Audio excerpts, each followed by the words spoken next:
ബഹുമാനപ്പെട്ട നാട്ടുകാർ, പ്രിയമുള്ള ജനാധിപത്യ വിശ്വാസികളെ, ഇവിടെ BJP എന്തോ ആണെന്നാണ് കേരളത്തിലെ BJPക്കാരുടെ ധാരണ. CPMൻ്റെ വോട്ടാണ് BJPക്ക് പോയത്. കോൺഗ്രസ്സിന് നഷ്ടമൊന്നും ഉണ്ടായിട്ടില്ല. അതുകൊണ്ട് കോൺഗ്രസ് ഇപ്പോൾ 80 സീറ്റിൽ പഞ്ചായത്ത് തിരഞ്ഞെടുപ്പിൽ, മുനിസിപ്പൽ കോർപ്പറേഷൻ തിരഞ്ഞെടുപ്പിൽ, ബ്ലോക്ക് തിരഞ്ഞെടുപ്പിൽ ജയിച്ചിട്ടുണ്ടെങ്കിൽ അത് 100 സീറ്റ് മേടിച്ച് കേരളത്തിൽ കോൺഗ്രസ്, ഇന്ത്യൻ നാഷണൽ കോൺഗ്രസ് അധികാരത്തിൽ വരുമെന്നാണ് പറയാനുള്ളത്.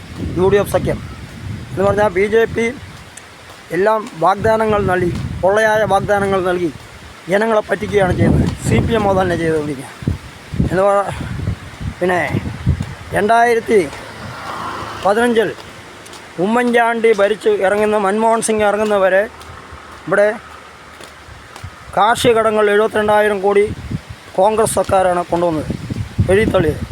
അതുമാത്രമല്ല, പിന്നെ വിവരാവകാശ നിയമം കൊണ്ടുവന്നു, അതിനെ ഒന്നുമില്ലാണ്ടായി. അത് ഈ വഴിയോര കച്ചവടക്കാരെ സംരക്ഷിച്ചത്, അവർക്ക് സംരക്ഷണം നൽകിയത് ഇന്ത്യൻ നാഷണൽ കോൺഗ്രസ്സാണ്, ഇന്ത്യയിലൊട്ടുകെ. അപ്പോൾ പെട്രോൾ ഡീസലിൻ്റെ വില എന്തായിരുന്നു? കഴിഞ്ഞ 10 വർഷമായി വെറും 72 രൂപയ്ക്ക് വിറ്റ പെട്രോൾ എങ്ങനെയാണ് 108 ആയത്? പിന്നെ ആസിയാൻ കരാർ കൊണ്ടുവന്ന CPMൻ്റെ തട്ടിപ്പാണ്. ആസിയാൻ കരാർ കൊണ്ടുവന്ന കാരണമാണ് വില നിയന്ത്രണങ്ങൾ എടുത്തു കളഞ്ഞു പറഞ്ഞു. അന്ന് 1 രൂപയാണ് പെട്രോൾ ഡീസൽ വില കൂട്ടിയത്. ആ കൂട്ടിയപ്പോൾ $140. അത് ഒരു ഡോളറിന് 140 രൂപയാണ് ഇന്ത്യൻ വിപണിയിൽ. ഇപ്പോൾ 50 ഈ 50-60 ആയിട്ട് പോലും ഈ ഇവിടെ 108 രൂപയ്ക്കാണ് വെക്കുന്നത്. ഇവരിപ്പോൾ ബീഹാറിലും മറ്റേ ആന്ധ്രാപ്രദേശിലും ഭരണത്തിലാണ് BJP ഇപ്പോൾ അധികാരത്തിൽ നിൽക്കുന്നത്. ബീഹാറും ആന്ധ്രാപ്രദേശും ഒന്ന് പിൻചവിട്ടിയാൽ അപ്പോൾ അത് BJPൻ്റെ ഭരണം കേന്ദ്രത്തിൽ നഷ്ടപ്പെടും.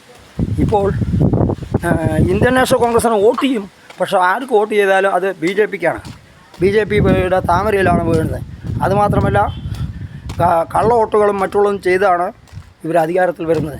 കേരളത്തിൽ തന്നെ ആലോചിച്ചോട്ടെ, ഇപ്പോഴും കുറച്ച് സീറ്റ് കിട്ടിയിട്ടുണ്ടെങ്കിൽ പാലക്കാട് ജില്ലയിലും കണ്ണൂരും കുറേ ഭാഗങ്ങളിലും ഇപ്പോഴും CPM കള്ളവോട്ട് ചെയ്തിട്ടാണ് ജയിക്കുന്നത്.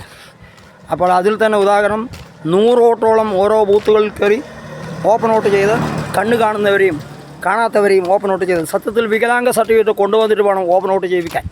അപ്പോൾ ഏരിയ സെക്രട്ടറി മുതൽ എല്ലാവരും കള്ളവോട്ട് ചെയ്യുന്നുണ്ട്. അപ്പോൾ BJPക്കാരും CPMകാരും ഇരട്ടത്താപ്പാണ് കാണിക്കുന്നത്. അത് മനസ്സിലാക്കി ജനം കൈ ചിഹ്നത്തിൽ വോട്ട് ചെയ്തവർക്ക് നന്ദി രേഖപ്പെടുത്തുകയും ഇനി 2026 കോൺഗ്രസിനെയും UDFനെയും ജയിപ്പിക്കുന്നതിന് വേണ്ട നടപടി ഉണ്ടാവണമെന്ന്, എന്നാൽ നാടിൻ്റെ പുരോഗതിക്ക് വേണ്ടി എല്ലാവരും ഒറ്റക്കെട്ടായി നീങ്ങാമെന്ന് പറഞ്ഞുകൊണ്ട് നിർത്തുന്നു. ജയ് ഹിന്ദ്. നെന്മാറ മുൻ ഗ്രാമപഞ്ചായത്ത് മെമ്പർ R. ശങ്കരനാരായണൻ അറിയിച്ചു. പിന്നെ YouTube ചാനൽ, Facebook കണ്ട് ലൈക്ക് അടിച്ച് ഷെയർ ചെയ്യുകയും കമൻറ്റ് ബോക്സിൽ കമൻറ്റ് രേഖപ്പെടുത്തുകയും ചെയ്യണമെന്ന് വിനയപുരസ്സരം അഭ്യർത്ഥിക്കുന്നു.